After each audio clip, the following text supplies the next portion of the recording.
Today we have our patient, Sean, and Sean came in for something called sensory mismatch, which he's been suffering from for how long? Over a year. Over a year. Quick motions with his head would literally send him in that direction, falling to the ground.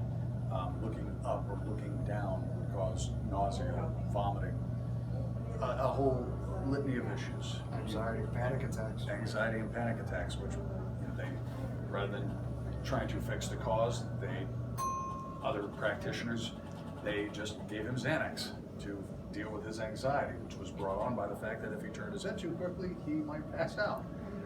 Is that covered in a nutshell? Yeah, Zoloft, SSRIs. Yeah. Tried to do SSRI. serotonin, anything to mask the actual problems. Okay. What else? What were you doing before you came here?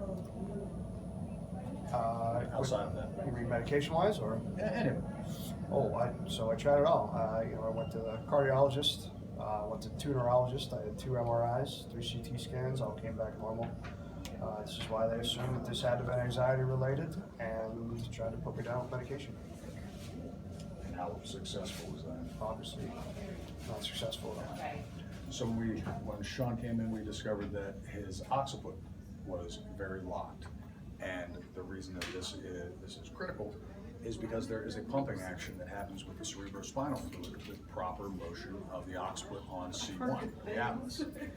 So we started freeing up his occiput, and after the first adjustment, how were you? Oh, you could tell. It was lighter. I was able to actually turn my head without getting nauseous.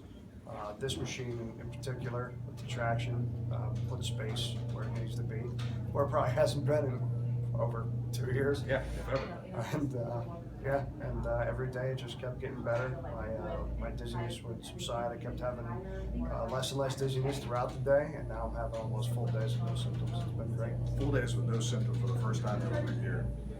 And we're at, what, we're about halfway through a treatment plan? Yep. Yeah. So, yeah. And every time he comes in, he is incredibly enthusiastic and asks, are we going to do that occiput thing today? The answer is emphatic, absolutely, we're going to do that occiput thing. Okay, good. I'm excited, definitely. If you guys are having this problem, any kind of dizziness, they're saying anxiety is the cause, you have nothing to lose but that anxiety by coming here. Awesome.